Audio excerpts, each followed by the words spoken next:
નીચે થતા તમારા બજેટને કેવી રીતે રાખી શકાય હેલ્ધી અને તમે રહો હંમેશા વેલ્ધી, અને તેની સાથે તમારી કમાણીની કમ્પ્લીટ ફાઇનાન્શિયલ પ્લાનિંગ માટે તમને આપીશું તમામ વિકલ્પો માત્ર આ શોમાં, જેનું નામ છે money manager.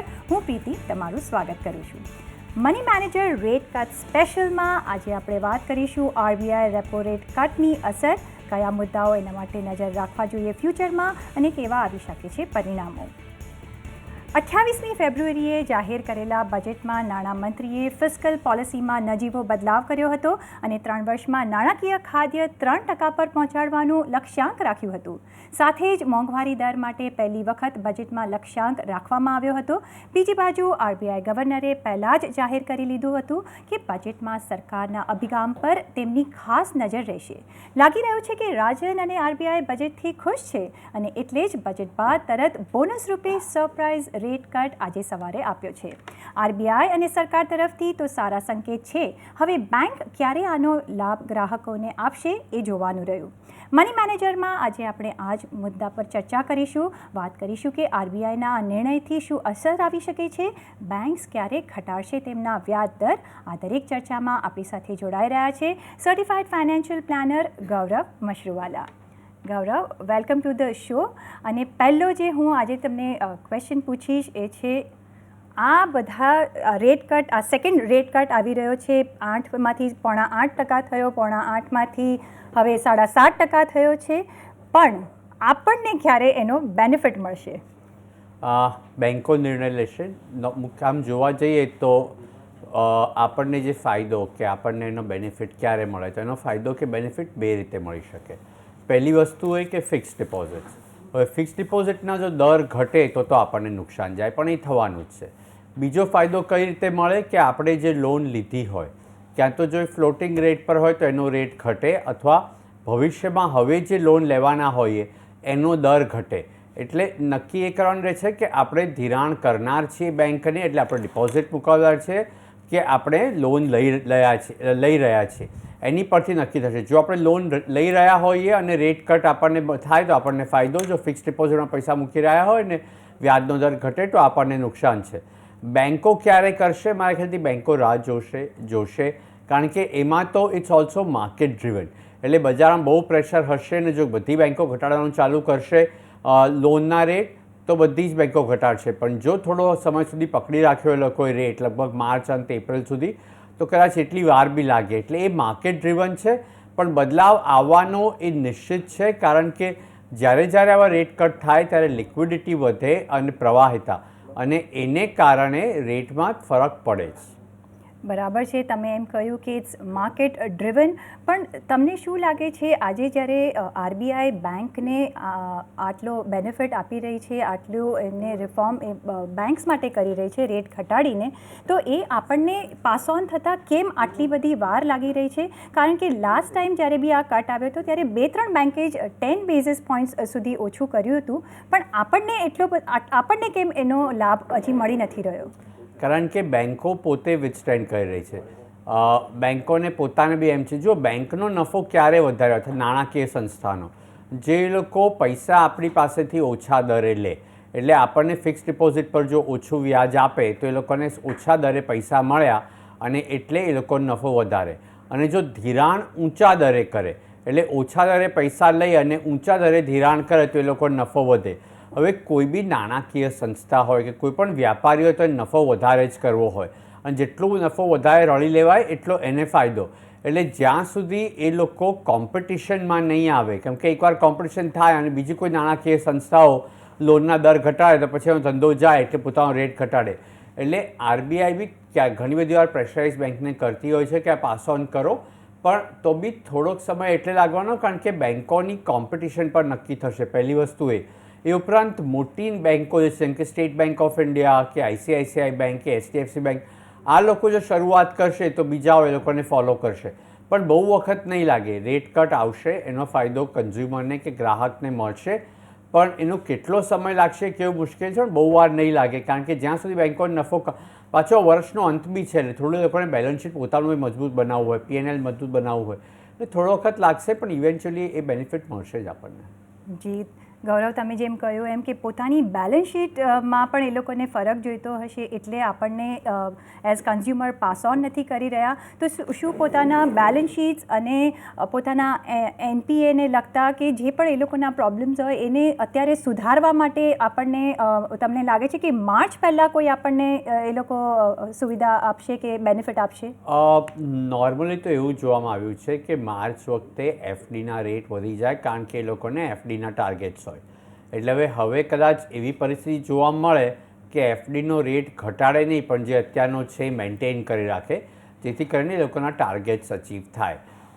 In terms of dropping home loan rate, વ્યાજનો દર ઘટાડશે કે નહીં, પ્રેડિક્ટ કરવું થોડુંક અઘરું છે. મારા ખ્યાલથી એપ્રિલથી બદલાવ લગભગ આવશે. વર્ષના અંતમાં હવે મેજર ચેન્જીસ નહીં કરે, કારણ કે જે લોકોને ઈએમઆઈ ચૂકવવાના છે કે જે લોકોના વર્ષ અંતના બીજા પ્લાનિંગ છે, એ લગભગ હવે છેલ્લા 15 કે 20 દિવસ માટે 15-20 દિવસ માટે મેજર બદલાવ કદાચ બેન્કો ન કરે.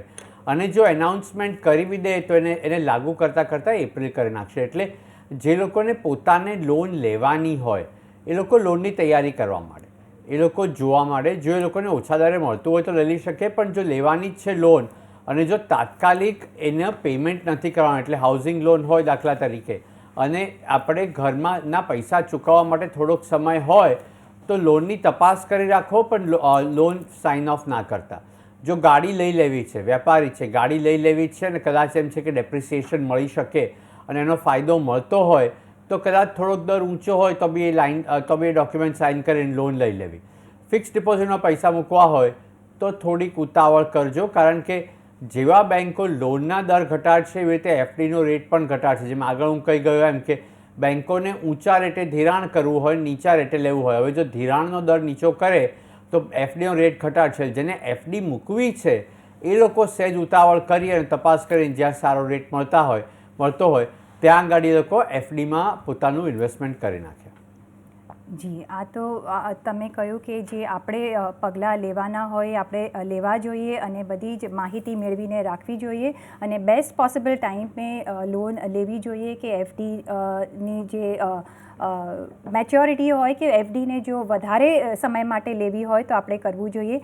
પણ ગૌરવ, મારો ફરીને એક જ ક્વેશ્ચન આજે આવે છે કે જ્યારે આરબીઆઈ બેંકને આજે જેમ તમે જોયું કે from today's effect only A rate cut એમને લાગુ થઈ ગયો છે, તો આપણને એ લાભ મળતા એ લોકો કેમ આટલી બધી રાહ જોઈ રહ્યા છે? નંબર 1, શું અત્યારે બેંક એમનો પોતાનો ઇન્ટરેસ્ટ જોઈ રહ્યા છે કે પહેલાં એ બધો લાભ લઈ લે, એમની બેલેન્સ શીટ સુધારી દે અને પછી કન્ઝ્યુમર્સને આપે? પ્રીતિ, બે વસ્તુ છે. નાણાકીય સંસ્થાઓ પોતે બી એક વેપારી સંસ્થાઓ છે. એ લોકોને પોતાને બી નફો કમાવો હોય છે. એવું નથી કે સમાજનું ધ્યાન નથી રાખતા, એ લોકો ધ્યાન રાખે પણ છે. એ ઉપરાંત રિઝર્વ બેંક ઓફ ઇન્ડિયા અને મિનિસ્ટ્રી ઓફ ફાઇનાન્સ બી એ લોકો પર પ્રેશર મૂકતી હશે કે રેટનો ઘટાડો કરો. એટલે રેટનો ઘટાડો નહીં જ થાય એવું નથી, પણ આ રેટ કટ આજે આવ્યો છે. થોડા વખત પહેલાં પણ રેટ કટ હતો. થોડા વખત પહેલાં રેટ કટ આવ્યો ત્યારે અમુક બેન્કોએ હાઉસિંગ લોનમાં થોડાક રેટ ઘટાડ્યા હતા. મેજર ચેન્જ જોવા નહોતો આવ્યો. એટલે હવે આગળ જતાં બેન્કો કેટલી વાર કરે એ જોવાનું છે. આપશે કે નહીં એ પ્રશ્ન નથી, કારણ કે આપશે જ, પણ કેટલી વાર છે. એટલે આજે બપોરે આરબીઆઈ ગવર્નરે જણાવ્યું અને એનાઉન્સમેન્ટ કરી કે રેટ કટ છે, તો શું બેન્કો અત્યારથી જ તરત જ રેટ કટ એનાઉન્સ કરી દેશે? એવું નહીં થાય. અને પાછો હવે 3 દિવસની રજાઓ બી છે, શુક્ર, શનિ, રવિ. એટલે ત્યારે બેન્કો નિર્ણય લઈ અને પછી ધીરે ધીરે રેટ કટ અને નવા રેટ્સ એનાઉન્સ કરશે. પણ થોડીક ધીરજ ધરવી રહી, કારણ કે હજી આ ડેવલપમેન્ટ તો આજ બપોરની છે અને પૂરા 12 કલાક બી નથી થયા. જી ગૌરવ, તમે જેમ કહ્યું એમ કે લાસ્ટ રેટ કટ આવ્યો હતો ત્યારે અગેન 0.25નો રેટ કટ આવ્યો હતો અને 0.8% થયું હતું. ત્યારે પણ બેંક્સે 5%નો ઘટાડો લેન્ડિંગમાં, જેમ તમે કહ્યું કે 2-3 બેંકે ઓછા કર્યા હતા રેટ, પણ એ ખાલી 10 બેઝિસ પોઈન્ટ્સ જેટલા ઓછા કર્યા હતા. તો તમને નથી લાગતું કે થોડા વધારે કે જેટલું એમને આરબીઆઈએ જેટલી કટ આપ્યો હતો એટલો આપણને બી પાસ કરવો જોઈતો હતો લાસ્ટ ટાઈમ? હું તો ઈચ્છું કે એના કરતાંય વધારે આપે, પણ હકીકતમાં એવું થતું નથી હોતું. જેમ જેમ કોમ્પિટિશન વધતી જશે એમ રેટ કટ આપશે જ એ લોકો, પણ થોડું ઘણું માર્કેટ ડ્રિવન બી હોય. એ ઉપરાંત દરેક બેંકની પોતાની પરિસ્થિતિ પણ અલગ હોય. એ ઉપરાંત અસેટ્સ લાયબિલિટી મિસમેચ જેવો પ્રશ્ન બી હોય. એટલે આવા ઘણા બધા પરિબળો તરફ બેંકે ધ્યાન આપવાનું હોય છે. એનું પોતાના બેલેન્સ શીટ તરફ જોવાનું હોય છે. એ ઉપરાંત એના બેલેન્સ શીટમાં જે અસેટ્સ છે, જે એ લોકોએ જેની સામે ધિરાણ કર્યું છે, અને જે લાયબિલિટી છે, એટલે જે પૈસા ઉધાર લીધા છે, એની પરિસ્થિતિ કઈ છે, એ બધું ધ્યાનમાં રાખીને પછી એ લોકો પોતાના રેટ નક્કી કરે. એટલે એવું નહીં થાય કે અંધાધૂંધ રેટ કટ થશે. એ લોકોએ પાસ ઓન કરવાનો હોય, કરે. અમુક સમય એવો બી આવે છે કે જ્યારે બેન્કોને એટલો રેટ કટ ન મળ્યો હોય, પણ જો પૂરતી લિક્વિડિટી હોય તો ત્યારે બી એ લોકો રેટ કટ કે રેટ ચેન્જીસ લાવતા હોય છે. કોમ્પિટિશન વધતી જશે તેમ તેમ આ રેટ કટનો, અને જો ભવિષ્યમાં બીજા રેટ કટ આવે તો ફાયદો મળશે જ ગ્રાહકોને. નહીં મળે એવું નહીં, પણ કઈ બેંક ક્યારે આપશે એ હવે, કારણ કે banks are also market driven listed company છે. એ લોકોના શેર હોલ્ડરોને પણ જવાબ આપવાનો છે બેલેન્સ શીટ પર, ડિવિડન્ડ પર. જો આપણે એમાં રોકાણકાર હોઈએ અને આપણને સારું વળતર ડિવિડન્ડ તરીકે ના આપે તો પણ આપણે હોવાવ કરીએ. હું બેંકોની તરફદારી નથી કરતો, કોઈ બેંક મને ખાસ કોઈ ફાયદો નથી કરી આપતી, પણ આ એક વ્યવહારિક રીત છે જે ગુજરાતીઓ સમજી શકે છે, કારણ કે આ એક બિઝનેસની વાત છે. એટલે એમાં થોડોક સમય લાગવાનો, પણ આમાં બદલાવ આવવાનો ચોક્કસ છે. એ ઉપરાંત બીજી રીતે જોવા જઈએ તો જે ડેટ મ્યુચ્યુઅલ ફંડ્સ બધું છે, એમાં આપણને વળતર સારું મળવાની શક્યતા છે. એટલે રોકાણકારો એ તરફ પણ જોઈ શકે, એક આખો બીજો વિકલ્પ. કારણ કે ડેટ ઇન્સ્ટ્રુમેન્ટ્સ જે હોય એમાં જેમ જેમ વ્યાજના દર પડતા જાય એમ વળતર વધતું જાય. એટલે ક્યાંક ફાયદો, ક્યાંક નુકસાન, ક્યાંક ફાયદો થોડો વખત રહીને ક્યાંક તરત નુકસાન, આ બધું જ વધતે ઓછે અંતે થતું રહેવાનું. જી ગૌરવ. ગૌરવ, બીજો એક પ્રશ્ન આવે છે, જ્યારે આવા રેટ કાર્ડ્સ જ્યારે થાય છે ત્યારે શું એલિજિબિલિટી એઝ બોરોઅર એ કંઈ વધે છે? હા, કારણ કે શું થાય કે કોઈ બી એક લોન લેવાવાળી વ્યક્તિ કે કુટુંબ હોય, એ લોકો વ્યાજનો દર નીચે આવે તો એ લોકોના ઈએમઆઈમાં બદલાવ આવે, એટલે એ લોકો વધારે ઈએમઆઈ ચૂકવી શકે. હવે દરેક બેંકો અલગ અલગ પરિબળ પર તમને કેટલી લોન આપવી એ નક્કી કરે, પણ એમાં એક પરિબળ છે ને, આ એક જ પરિબળ નથી, આવા ઘણા બધા પરિબળો હોય છે, ઘણા બધા ક્રાઇટેરિયાઝ હોય છે. પણ એક એવો બી હોય છે કે તમે દર મહિને તમારી કુલ માસિક આવકના કેટલા ટકા હપ્તો ચૂકવવામાં કે ઈએમઆઈ ચૂકવવામાં રાખશો. હવે જો વ્યાજનો દર ઘટે તો ઈએમઆઈ ઘટે. જો ઈએમઆઈ ઘટે તો તમે તમારી આવકની વધારે રકમ તમે ચૂકવી શકો, જેથી કરીને બેન્કો તમને વધારે રકમનું ધિરાણ કરી શકે. એટલે જો વ્યાજનો દર ઘટે તો તમારી લોનની અમાઉન્ટ વધી શકવાની પૂરેપૂરી સંભાવના છે. જી, તો જો લોન લેવા જે ઈચ્છતા હોય તેના માટે આવા જ્યારે રેટ કાર્ડ્સ આવે છે તો એક બેનિફિશિયલ હોય છે. તો તમારે ધ્યાનમાં રાખવું કે જ્યારે આવા રેટ કાર્ડ્સ આવશે તો તમને ઈએમઆઈ તો માં ભરવાનો તો એક ફાયદો મળશે જ, પણ તમને એક સારી વ્યાજ દરે લોન પણ મળશે અને કદાચ થોડી વધારે પણ મળી શકે છે. પ્રીતિ, આમાં હું એક પોઈન્ટ બીજો એ એડ કરવા માંગીશ કે જો ઈએમઆઈ ઘટે, એટલે તમે જો હાઉસિંગ ફાઇનાન્સ હોમ લોન લીધી હોય અને ઈએમઆઈ ઘટે તો મોટાભાગના કેસમાં બે વિકલ્પ હોય છે. ક્યાં તો તમારે ઈએમઆઈ તમે કોન્સ્ટન્ટ રાખી શકો અને તમારો ટેન્યોર ઘટાડી શકો, અથવા ઘટાડેલો ઈએમઆઈ અને ટેન્યોર સેમ રહે.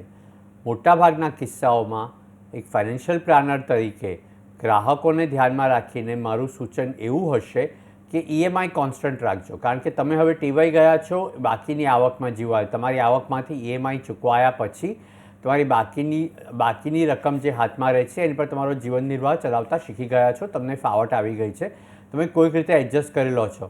તો ઈએમઆઈ એનો એ મેન્ટેન કરજો, જેથી કરીને તમારી લોન જલ્દી ચૂકતે થઈ જાય. જેટલી વહેલી તકે લોનમાં તમે બહાર નીકળી શકો એટલા વહેલા નીકળી જજો, કારણ કે વ્યાજનો દર ઘટ્યો, ઈએમઆઈ ઘટ્યો, હાથમાં પૈસા વધ્યા એટલે વધારે પડતા ખર્ચા વધારી દેવા, એવું ના કરતાં સૌથી પહેલાં તમારી લોન ચૂકતે કરો, ઋણ મુક્ત થઈ જાઓ. બરાબર છે. અને ગૌરવ, શું આવા જ્યારે રેટ કાર્ડ્સ આવે છે તો તમને લાગે છે કે હવે અત્યારે આ જે હોમ લોન લેવા ઈચ્છતા હોય તેના માટે આ કરેક્ટ ટાઈમ છે કે હવે લોન લઈ લેવી જોઈએ કે હજી વેઇટ કરવું જોઈએ? જો તમે ઘર લઈ લીધું હોય અને ઘરના હપ્તા ચૂકવવાના હોય, બિલ્ડરે કન્સ્ટ્રક્શન ચાલુ કરી દીધું હોય, તો તમે ઘર જાતે બનાવતા હો અને તમારું બંગલાનું કન્સ્ટ્રક્શન ચાલુ થઈ ગયું છે, તમારે પૈસાની જરૂર છે, તમારી પાસે કોઈ વિકલ્પ છે જ નહીં, કારણ કે તો તમારે લોન લેવી જ રહી અને લોન લઈ લેવાની. પણ જો સમય છે, તમે ઘર લેવાની તૈયારી કરો છો, તમે હજી હમણાં જ ડાઉન પેમેન્ટ કર્યું છે અથવા નથી કર્યું, અથવા તમે હજી 15-20 દિવસ, મહિનો, 1.5 મહિનો દૂર છો જ્યાંથી તમે લોન લઈ શકો, તો થોડી રાહ જુઓ શું પરિવર્તન બજારમાં આવે છે, જુઓ વ્યાજના દરોમાં શું પરિવર્તન આવે છે, અને એ હિસાબે તમે લોન લેજો. એટલે જો વિકલ્પ ન હોય તો પછી તો ડિસ્કશનને કોઈ સ્થાન જ નથી, પણ વિકલ્પ હોય તો થોડીક રાહ જુઓ, કારણ કે ફાયદો થશે જ. જી ગૌરવ, તમે જેમ કહ્યું કે જો વિકલ્પ હોય તો તમે રાહ જોજો, અને જો કોઈને લેવાની જરૂર હોય એને તો લેવી જ પડશે. પણ જે સપોઝ કોઈને જે લેવાની જરૂર છે ને લઈ લે છે, તો પણ એને જતા દિવસે તો ફરક આવશે જ, કારણ કે જેમ આપણે જાણવા મળ્યું છે કે આરબીઆઈ રેગ્યુલર ઇન્ટરવલ્સે રેટ ઓછા કરશે, તો જ્યારે એ EMI ભરે છે એમાં એમને ફાયદો જરૂરથી થશે. હવે એ ડિપેન્ડ્સ, એમણે ફિક્સ્ડ રેટ પર લોન લીધી છે કે ફ્લોટિંગ રેટ પર કે ફિક્સ્ડ એન્ડ ફ્લોટિંગ.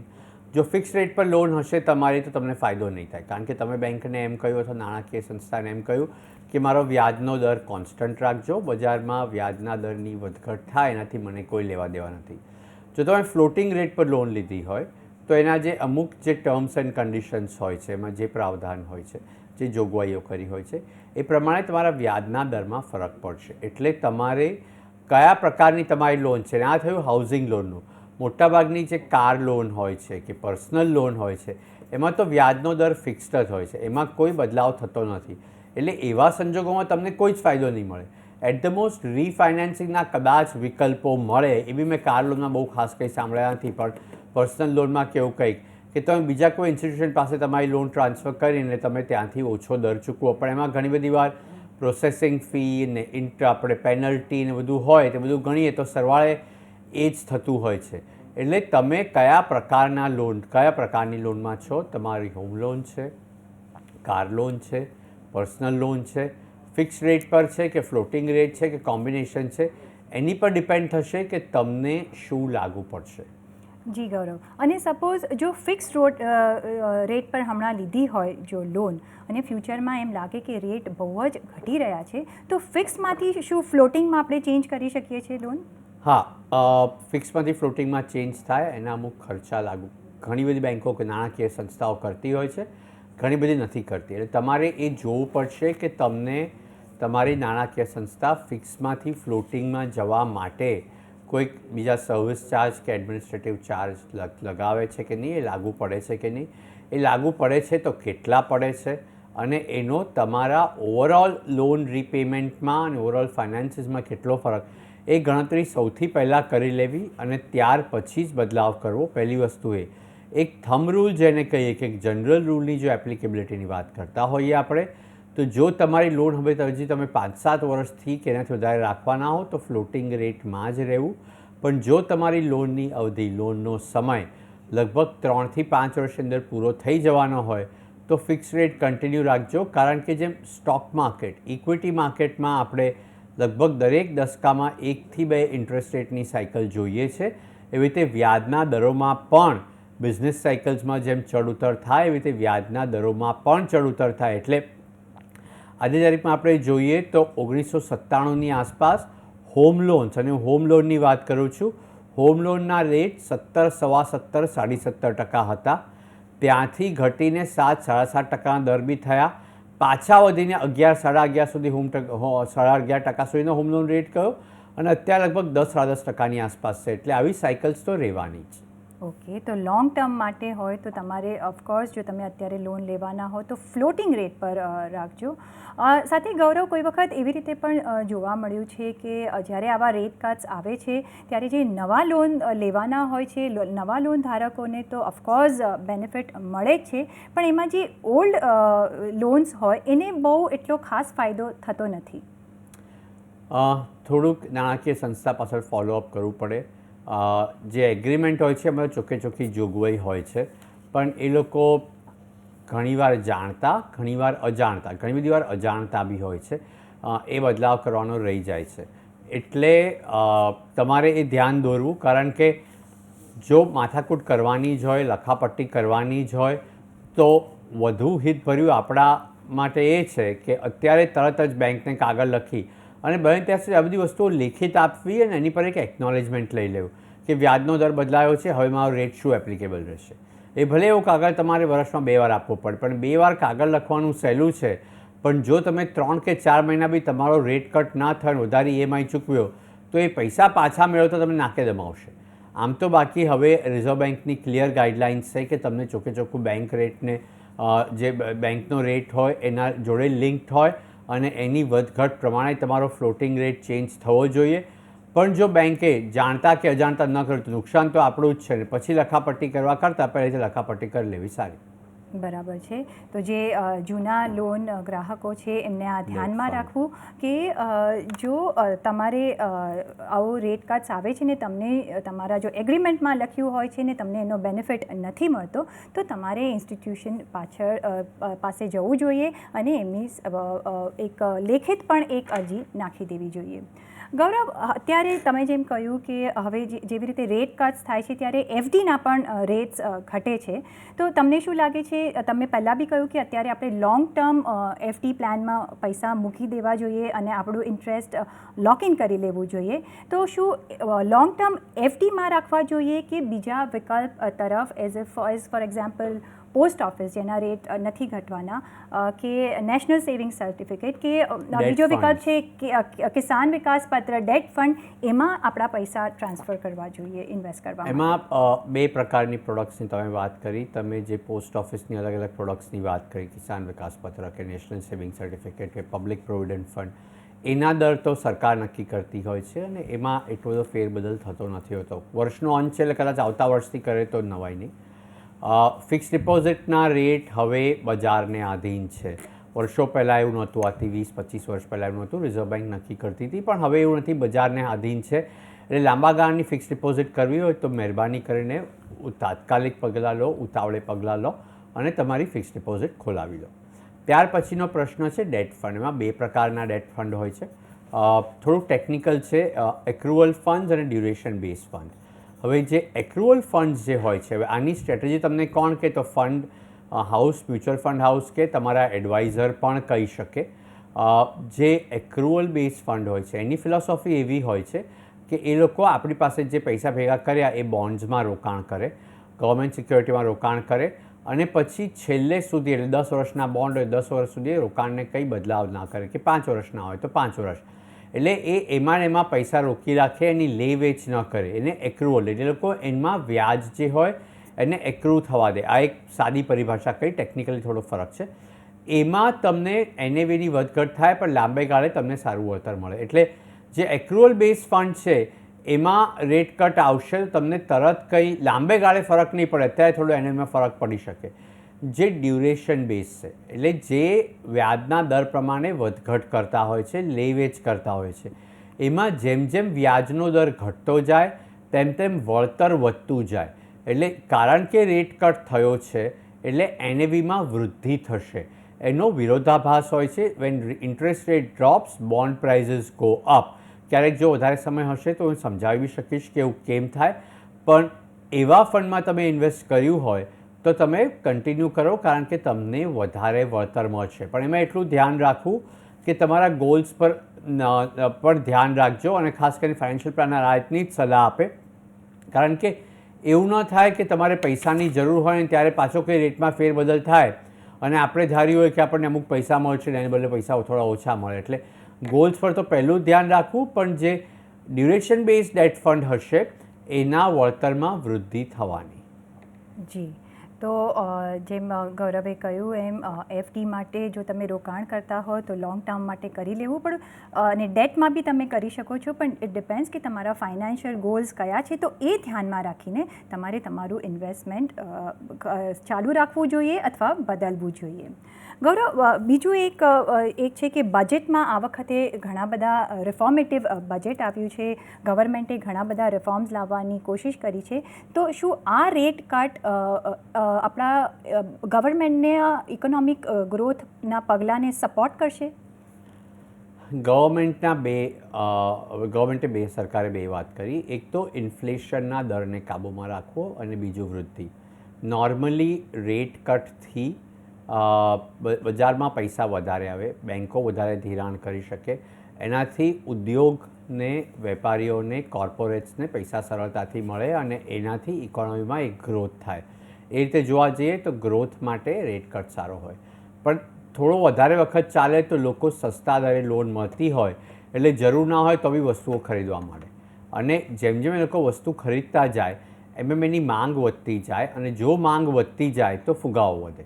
હવે સરકાર અને રિઝર્વ બેન્ક ઓફ ઇન્ડિયાએ આપેલું આપણે સીસો જેને કહીએ કે બંને વચ્ચે બેલેન્સ કરવાનું છે, જેથી કરીને ફુગાવાનો દર વધે નહીં અને વૃદ્ધિ થાય.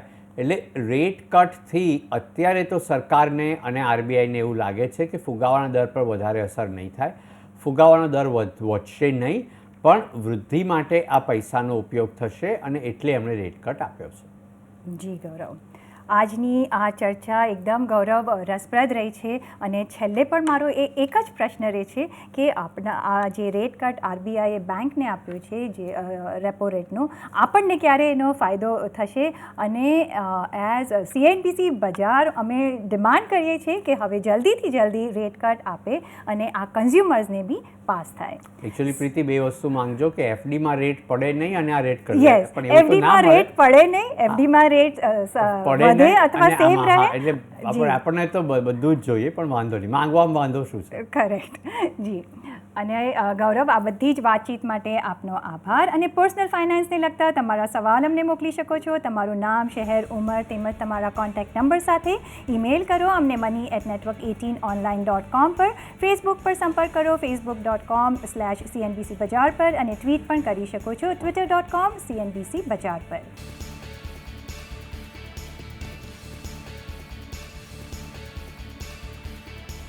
અત્યારે મની મેનેજર સ્પેશિયલમાં બસ આટલું જ. વધુ સમાચારો માટે જોતા રહો CNBC બજાર. નમસ્કાર.